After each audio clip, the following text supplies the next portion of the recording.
Jenny Bond. I am an associate professor to Asian American Studies in the Department of Anthropology, and I am the Asian American coordinator. Here's a story. I came to class and it was during COVID-19. My students were crying in class and I was like, what's going on? And then of course it was during the anti-Asian hate, and one of my students was saying that their Asian student in the dorm wouldn't come out of the room because she was afraid of being assaulted. And so I thought, I got to do something, and it was a way of fighting back, and it was a way for my ancestors to be heard and seen. Part of our mission to be a serving institution is really to serve our students who are Asian American and Native American Pacific Islander, but also to expand the reach of going from a minor to a major so that it is a full-blown program for all of our undergraduate students. I think for a very long time, especially at campuses throughout the U.S., but including Fresno State, we all know there's always been a very substantial number of Asian American Pacific Islanders here. And yet there aren't that many courses historically about them. Now, how can we only have 2 courses on this huge, important group? And so I think the push comes from students who wanted to learn a great deal more. It's really our responsibility to find that transferability, starting by breaking it down into what do you experience, what do you learn, what are we asking you to do.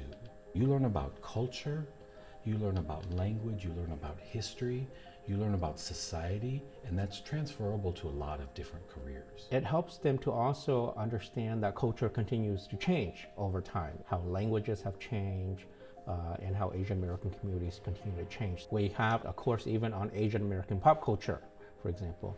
And so much of our program will be teaching about culture and other non-cultural topics. Our program too is responding to this long history of Asian Americans not having a voice, not having their stories told. And so one of the more long-term goal is to bring about voices, to bring in voices that have traditionally been marginalized. But that's going to be an ongoing struggle too, because many voices continue to be marginalized even as we speak. Asian Americans especially are not always well represented in politics, education, health fields, but I think Asian American studies would help to overcome some of that. In order to learn about Asian American history or Asian American studies, you learn about America in a deeper way. Asian American history is American history. In fact, I would argue that you cannot talk about America without talking about Asian American history. You cannot understand American history if you don't understand all the anti-Asian laws that are still in effect today. And my students wanted it. My students pushed me, and the community wanted it. And so I kind of talked to my class about it, and they're like, go for it. And then they kind of pushed me. I would say I really listened to my students and what they want. Particularly, I had 4 students who really pushed me, Grace Yang, Brian Zhang, Nu Lee, and Anu Vang.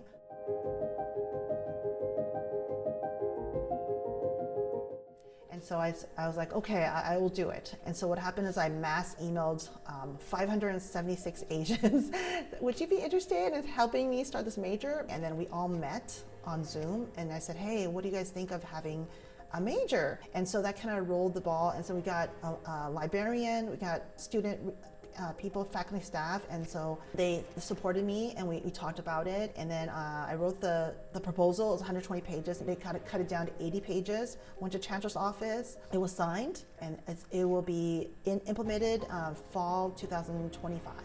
I think everybody who was a part of it had some piece, whether large or small, their ideas, their concepts, their energy, right? So I think it's a real example of how faculty, staff, administrators can get together and accomplish something that in the end is going to benefit our students, and to me that's the most rewarding thing.